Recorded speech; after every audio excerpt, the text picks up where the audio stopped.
두 번째 챕터는, 두 번째 장은 나르시시즘입니다. 나르시시즘. 제가 아까 모든 성장은 나르시시즘의 극복이다. 그리고 모든 종교는 나르시시즘의 극복을 말하고 있다. 그렇게 얘기를 했습니다. 나르시시즘이라는 말이 어디서 나왔는가 선생님들 다 알고 계시죠? 그리스 신화에 보면 자기가 너무나 자기 미소년이 너무 자기 모습에 반해서 이 연못에 비친 자기 모습에 반해서 하염없이 들여다보다가 빠져 죽었는데 거기서 수선화가 나타나고 나르시수스라고 하고 자기한테 너무 사로잡혀 있는 자기 애를 나르시시즘이라고 얘기를 합니다. 뒤집어 보면 우리가 자기 애가 없을 수가 없습니다. 그러니까 예를 들어서 나는 나가 없고 다른 사람한테만 한다 그러면 그것도 이상한 거예요. 예를 들어서 모든 사람을 돌보고 자기 자신을 안 돌본다? 그러면 그거는 다른 사람이 나를 또 돌봐야 되잖아요. 굉장히 이상한 거죠. 결국 우리는 나를 돌보기만 해도 됩니다. 나를 돌보기만 해도 됩니다. 다른 거 안 해도 돼요. 왜? 내가 내 자신을 책임지고 나를 돌보기만 해도 됩니다. 그런데 돌볼 때 나를 사랑하면서 돌보는 게 아니라 어떻게 해요? 막 할 수 없이 돌보는 경우도 있어요. 자기 애가 없이. 보면 그런 사람을 볼 때 초기 발달, 그러니까 제가 내내 강조하는 게 초기 발달이죠. 엄마를 강조하는데 엄마가 제가 이제 영유아기 할 때 설명을 드렸었어요. 내가 태어났는데 엄마가 나를 정성으로 사랑으로 돌봐주면 이 아이는 어떻게 느끼냐면 우리 엄마 참 좋은 사람이다 라고 느끼는 게 아니라 내가 좋은 사람이다 라고 느끼는 거예요. 자, 이게 제가 하는 것의 모든 핵심이에요. 자, 왜 제가 초기 발달을 강조하냐면 한 사람을 제대로 키우려면 그 돌보는 사람이 건강해서 또 에너지가 많고 그 사람 자신이 자기 삶이 즐겁고 행복해서 이 아이를 기쁨과 행복으로 얘를 키워야 돼요. 내가 이 아기를 잘 키우면 얘는 우리 엄마는 어쩜 저렇게 훌륭한 사람일까라고 느끼는 게 아니라 어떻게 느낀다고요? 나는 좋은 사람이다라고 느낀다는 거예요. 그런데 나는 왜 이러지? 나는 좋은 사람이 아닌 것 같아. 나는 이 세상에 괜히 태어난 것 같아 라고 느낀다는 거는 그 아기가 그렇다는 게 아니라 엄마가 돌보는 것이 질이 안 좋았다는 얘기예요. 그러니까 이 아기가 그렇게 느낀다는 거예요. 제가 초기 발달을 강조하는 이유가 어떤 것인지 분명히 드러나죠. 자, 엄마가 아기를 돌보는 것은 이 아기의 일생을 결정지을 만큼 중요한 거예요. 물론 아기는 3세까지 기억을 못해요. 3세까지 우리 엄마가 나를 어떻게 키웠지? 빽빽 울 때 귀찮아서 내던졌나? 혹은 기저귀가 많이 젖었는데도 그냥 내버려 뒀을까? 귀찮아서? 혹은 돈이 없어서 제대로 못 먹였을까? 하나도 기억이 안 나요. 그럼에도 불구하고 이때 0세부터 3세까지 혹은 태교 임신부터 이때까지가 인생에서 중요표시다. 이렇게 얘기를 합니다. 그러면 이 아기는 기억은 못해요. 기억을 못하는데 이 아이의 몸속에, 정신 속에, 뭔가 방식 속에 아주 꽉 깊이 들어있다는 얘기예요. 그걸 뭐라고 부르냐면 implicit memory라고 얘기를 해요. 암묵적 기억이죠. 암묵적 기억. 이 아이의 무의식이 그러니까 우리는 제가 뭐를 알겠어. 그리고 막 하다가 기억하는 때부터 잘 돌봐주면 될 것 같다. 그게 아니에요. 초기부터 정말 정성으로 잘 돌봐줘야 돼요. 자, 아기들은 엄마가 나를 잘 돌봐줄 때 내가 좋은 사람이구나라고 느낀다는 거예요. 엄마가 좋은 사람이라고 느끼는 게 아니라. 그러면 제가 하는 이론의 상당 부분이 정신분석학적 대상관계 이론이 많이 들어가 있는데 이렇게 그림을 그려요. 대상관계 이론을 핵심적으로 뭐냐면 엄마가 나를 잘 돌봐줬다. 그럼 엄마는 굿 오브젝트가 되는 거예요. 그럼 엄마가 날 잘 돌봐주면 굿 셀프가 되는 거예요. 굿 셀프가. 그런데 엄마가 나를 잘 안 돌봐줬어요. 배고파도 젖도 제때 안 먹여주고, 기저귀가 젖었는데도 안 갈아주고, 빽빽 울어도 몇 시간 동안 오지 않고, 그러면 배드 오브젝트예요. 그러면 이 아이는 우리 엄마가 참 나쁜 엄마구나, 왜 이렇게 날 안 돌봐줄까라고 느끼는 게 아니라 내가 나쁜 사람이구나라고 느낀다는 거예요.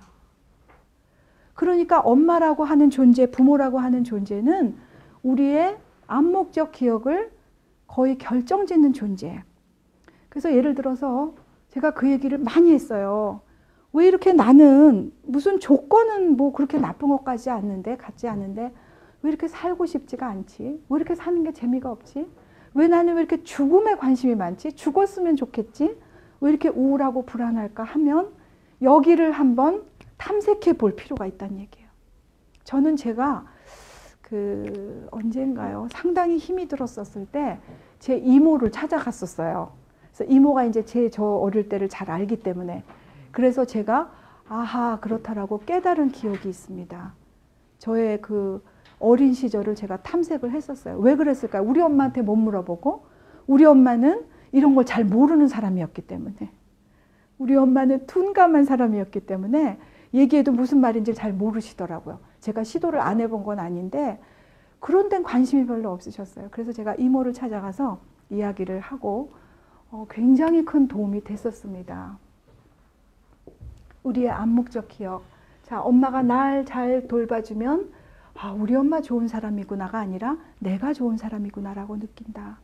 이거는 다시 말해서 우리 자신을 볼 때에도 우리 엄마 아빠 기억할 수 있고 내가 우리 아이들을 키울 때에도 내가 어떻게 해야 되는지를 말해줍니다. 그런데 어떤 사람은 이게 그림이 이상하게 됐네요. 굿이 많은 경우가 있고 배드가 많은 경우가 있고 이 굿이 거의 없고 이 배드가 많은 경우가 있고 그렇다는 얘기예요. 이 비율이.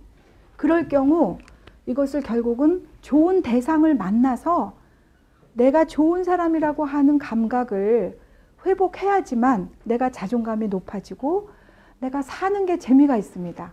사는 게 생생하고 우리가 아까 벚꽃 봤습니다. 벚꽃. 제가 오늘도 벚꽃을 봤는데 그 꽃 한 송이를 볼 때 너무 예뻐서 너무 예쁘다. 너무 감사하다. 막 기쁘다. 이렇게 하지 못하고 꽃이 펴도 쟤는 왜 폈나. 가엾은 어머니 왜 날 낳으셨나. 이렇게 된다는 얘기예요. 네, 삶이 하나도 기쁘지가 않아요.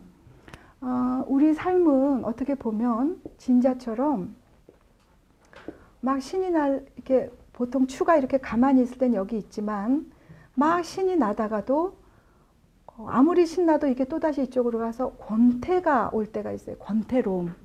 이게 진자처럼 왔다 갔다 하죠. 이게 막 더 높이는 안 가고 어떤 이런 일정한 이 스펙트럼이 있는 것 같은데 왔다 갔다 한다는 얘기예요. 근데 기쁜 사람들은 이렇게 기쁜 쪽으로 막 왔다 갔다 하고 사는 게 너무 좋고 해가 나면 해가 나서 좋고 비가 오면 비가 와서 좋은데 어떤 사람들은 그렇죠. 꽃이 피고 비가 오고 오늘은 왜 이렇게 비가 오는 거야. 짜증나 죽겠네. 누가 잘해줘도 저 사람 뭐 나한테 흑심 있는 거 아니야? 못해주면 저 사람 너무 이상하네. 왜 저렇게 까칠해? 그러니까 모든 게 불만인 경우가 있는 거죠.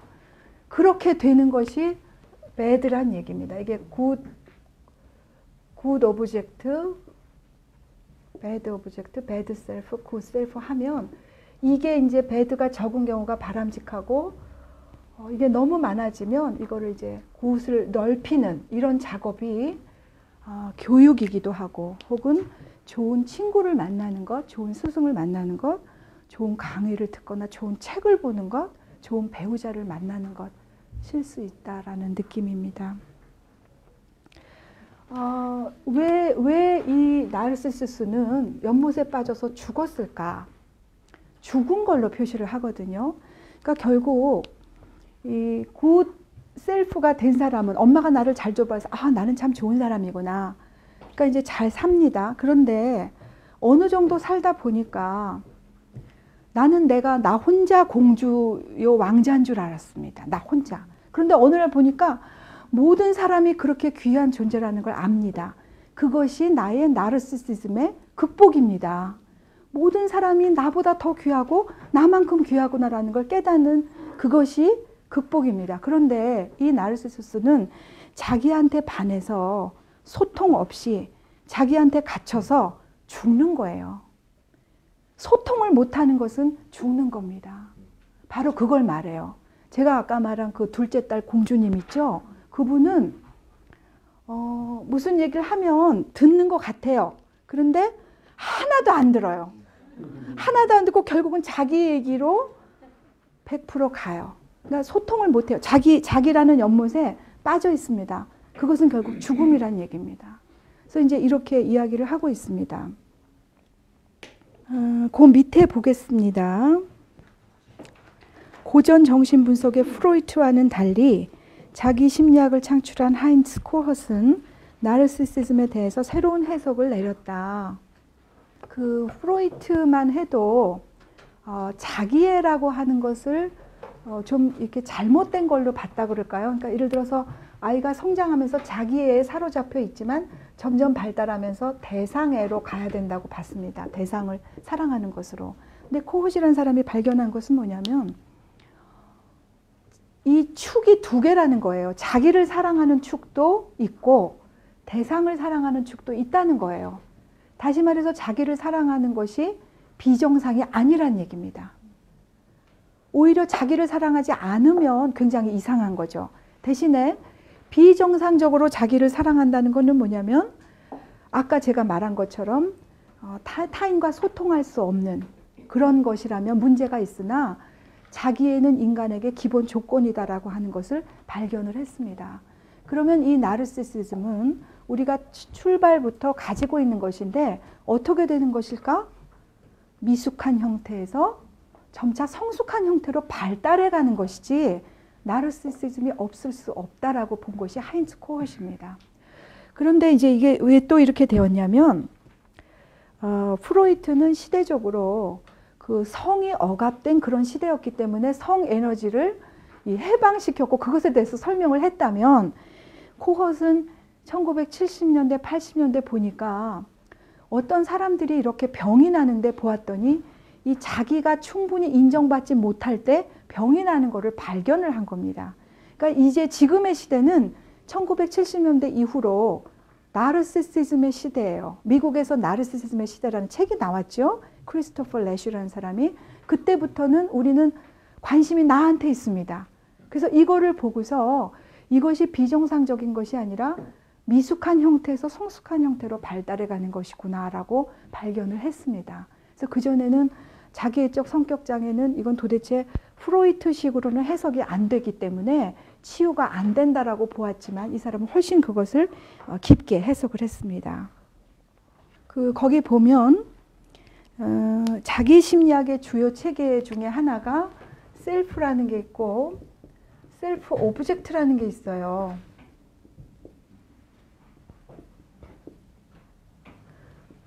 이렇게 하이픈을 했다가 나중에 없앴는데 그러면 나는 자기고 대상은 너고 오브젝트인데 그 셀프 오브젝트라는 거예요. 이게 그 굉장히 이상하죠.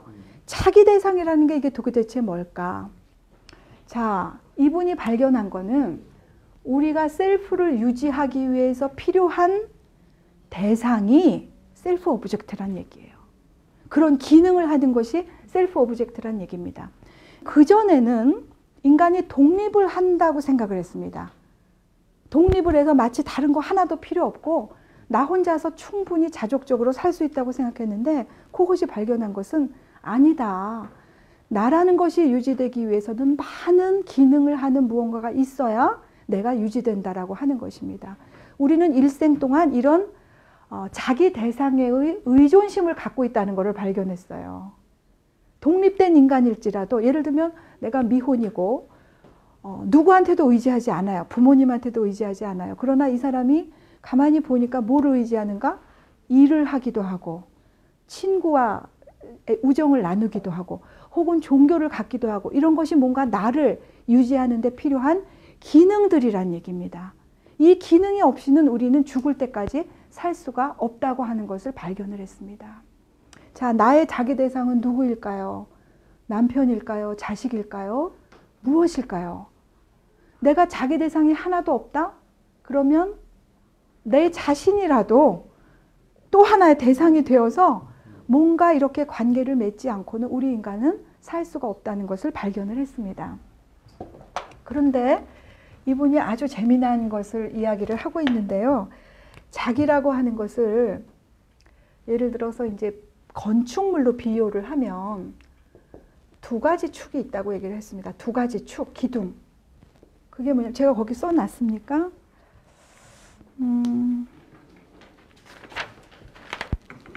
안 써놨는데 거기 보면 자기 대상 욕구에 하나는 인정 욕구, 또 하나는 이상화 욕구, 그 다음에 세 번째 유사성 욕구 이렇게 적어놨죠. 자, 엄마가 아기를 키우면서 우리 아기 어쩜 이렇게 예쁘냐, 이 세상에서 제일 예쁜 아기다, 너무너무 예뻐해요. 그러면 이 아이는 엄마로부터 인정과 사랑을 충분히 받죠. 이 인정과 사랑을 받는 이 축이 하나 자기를 이루는 축입니다. 자기를 이루는 축입니다. 이 기둥이 탄탄히 서야 돼요. 초기에 엄마로부터 아주 탄탄히 기둥 뿌리를 내려야 됩니다. 그 다음에 또 하나는 뭐냐면 뭐라 그랬어요? 이상화 욕구라 그랬죠. 이상화 욕구. 그래서 이제 예를 들어서 아이가 한 서너 살쯤 되면 아빠가 왠지 굉장히 크고 위대하고 훌륭해 보여요. 그래서 나도 나중에 아빠처럼 돼야 되겠다. 우리 아빠는 어쩜 저렇게 훌륭할까? 라고 느낍니다. 그것을 이상화 욕구라고 합니다. 이상화 욕구. 다시 말해서 이 인정 욕구, 사랑 욕구가 채워지면 내가 너무 훌륭한 사람이라는 게 채워지는 거예요. 나는 너무 좋은 사람이고 훌륭한 사람이라는 게 채워지는 거고, 이상화 욕구가 채워지면 너는, 대상은 굉장히 훌륭하고 이상화할 만하다는 욕구가 채워지는 것입니다. 하나는 엄마의 역할, 하나는 아빠의 역할. 물론 제가 굳이 구분을 하면 이 두 개의 기둥이 채워지면 나라고 하는 사람은 이 세상을 살 때 이렇게 기둥 뿌리를 두 개를 단단히 내린 것처럼 든든하고 이렇게 힘차고 자신감 있게 살 수 있다는 얘기입니다.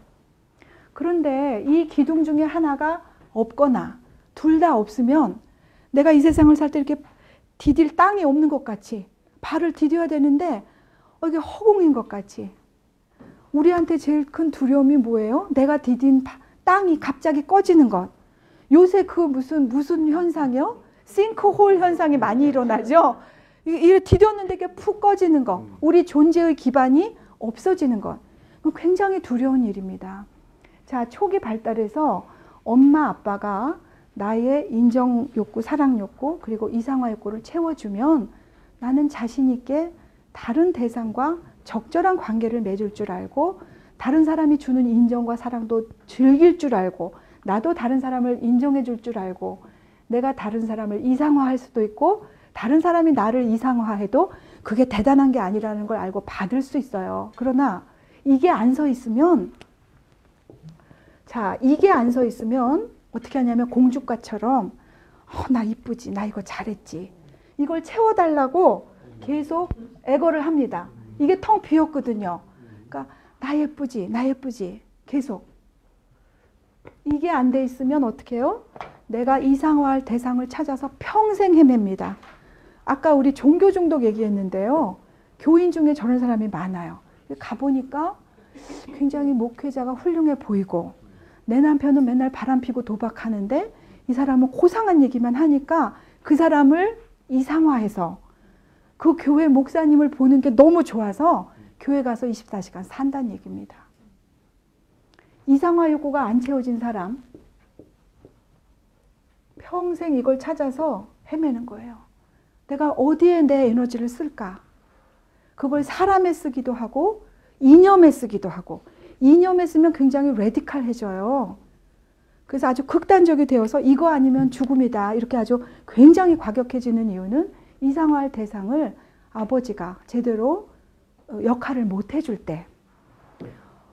그렇지만 이 아이가 자라면, 어느 정도 자라면 엄마 아버지가 별게 아니라는 걸 알아요. 적절히 자연스럽게 좌절이 일어나면서 자기가 이제 또 하나의 성인으로 커가는 것이죠.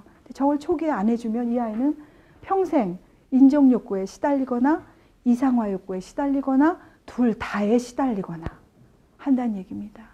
그 밑에 쓴 발달적 결핍이란 제가 지금 설명드린 것처럼 발달 과정에서 채워줘야 될 것을 채워주지 못할 때 이 아이는 빈 자루보따리를 가지고 있는 것처럼 늘 그걸 채우려고 허겁지겁 한다는 얘기입니다.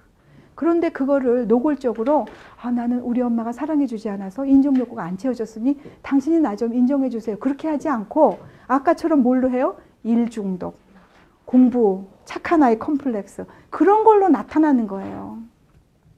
이상화욕구도 마찬가지죠.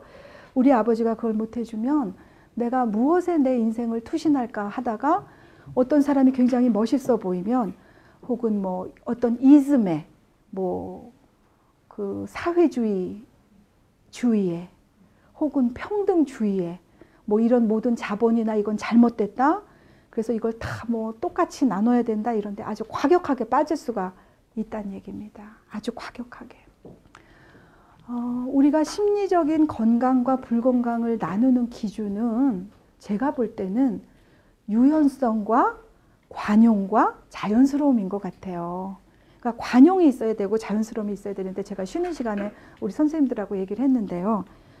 이렇게 배타적이고 아무리 자기가 믿는 게 옳아도 자기만 그렇게 믿으면 되고 남들을 배타적으로 해서는 안 되는 것인데 그렇게 하는 것은 여전히 어쩌면 저런 것들이 채워지지 않은 개인적인 이유가 있을 것이다 라고 보입니다. 자, 그 다음에 계속 보면 이 자기심리학이라고 하는 것의 치료 방법은 결국 공감입니다. 공감. 그러니까 이제 치료자가 그 사람의 마음이나 그런 것들을 충분히 공감해주면 이 사람의 자기의 인정욕구와 이상화욕구가 채워져서 자기 스스로 설 수 있게 되는 것이고 때로는 좌절시키기도 합니다. 그걸 일일이 다 채워주는 게 아니라 조금 좌절을 시킴으로써 스스로 설 수 있게 하고 변형적 내면화라고 하는 것은 이 상담자나 치료자가 이분에게 해준 공감이 그분에게 내면화되어서 이제는 상담 치료를 중단하더라도 스스로 자기 스스로 할 수 있을 때 그것이 이제 치료가 되는 것입니다. 종교 집단에서 드러나는 심리 역동은 보면 이상화 욕구가 채워지지 않은 신도들과 이 인정 욕구, 사랑 욕구가 채워지지 않은 예를 들면 목회자가 만나면 이건 어떻게 되겠어요? 또 찰떡궁합이 되겠죠. 그 신도들은 막 우리 목사님 최고 떠받들어주고 이 사람은 자기 인정 욕구가 풀리 채워지기 때문에 찰떡궁합이라는 얘기예요. 그 잘못된 거죠. 잘못된 거예요. 그래서 항상 구분해야 될 것은 현실적인 상황과 나의 개인적인 결핍에서 오는 것 이게 투사인지 아닌지를 구분할 수 있는 어떤 인식, 능력이라고 그럴까? 그게 굉장히 중요해지는 것 같습니다. 자, 문화와 정서. 정서라고 하는 것도 사회적으로, 문화적으로 형성이 됩니다. 그래서 최근에는 예전에 그 양귀비 이런 그림 같은 거 보면 저처럼 떡 두꺼비 같고 보름달 같은 거예요. 동그래가지고. 그런데 요새 사람들은 지금은 우리는 큰일 난 거 아닙니까? 얼굴이 완전히 뾰족하고 뼈에 살을 바른 것 같은 사람이 미인이죠. 그렇죠? 뼈에 살을 살짝 바른 것 같은 사람이 미인. 이 신경성 거식증은요. 자기가 객관적으로 말랐는데도 주관적으로 뚱뚱하다고 생각해요. 그래서 30 몇 킬로가 돼도 계속 굶어요. 그래서 프랑스의 어떤 모델이 죽었죠. 그래가지고 그 모델을 이제 뭐 바꾼다 뭐 제가 신문에서 그것도 본 것 같아요. 이게 문화예요. 문화와 사회. 이 분위기가 지금 이렇게 가고 있어요. 근데 이게 제 생각에는 텔레비전 영향 같은데 텔레비전에서는 우리 같은 사람 나오면 완전히 그냥 이렇게 나오잖아요.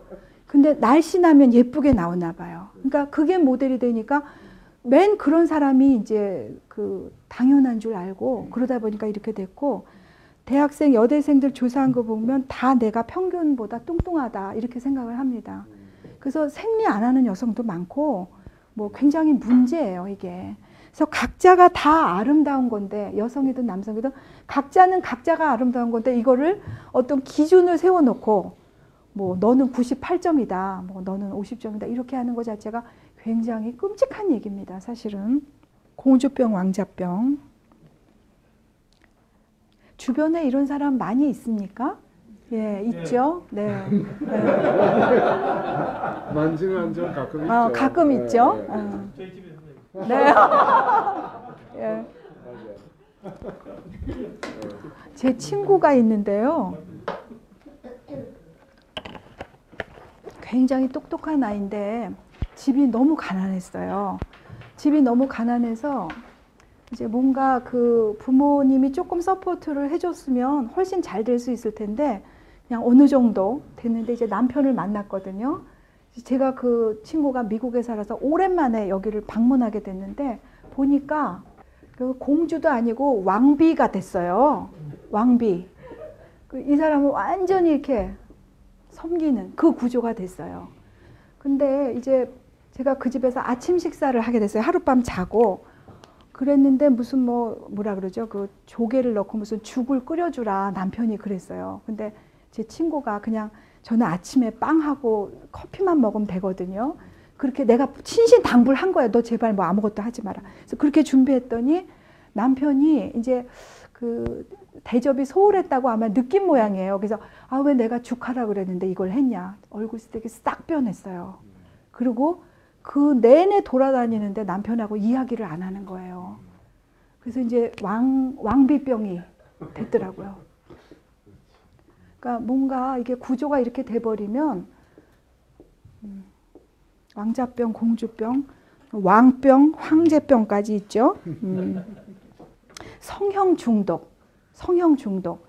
그러니까 이제 성형 수술이 원래는 그 굉장히 휴머니즘적인 거예요. 예를 들면 이 언청이라든지 그 어떤 귀 이런 데 이상 있거나 하면 하는 거고 굉장히 중요한 거죠. 중요한 건데 최근에는 미용 성형으로만 많이 가고 아마 이게 돈을 많이 버는 모양이죠. 그래서 제가 한번 어떤 분을 만났더니 그분이 당신 꿈이 뭐냐 그랬더니 성형수술 하는 거라는 거예요. 꿈이. 그 제가 깜짝 놀랐습니다. 그분 자체가 너무 예쁜데 다 뜯어 고쳐야 되겠다는 거예요. 그래서 저는 이제 모르겠어요. 이게 하나의 문화적인 사회적인 분위기다 이렇게 얘기를 하는 거죠. 그래서 나르시시즘에서 우리가 배울 수 있는 거는 우리가 나를 사랑하지 않고 남을 돌보는 것도 이상하고 그저 나만 돌보고 살아도 우리는 평균은 하는 겁니다. 근데 나도 돌보고 남도 돌보면 훌륭한 거죠. 그런데 나만 돌보는 것도 좋지만 다른 사람과 소통을 못할 정도로 자기한테 사로잡혀 있는 것은 굉장히 미숙한 심지어는 병리적인 나르시시즘일 수 있다. 이런 것을 배우게 됩니다.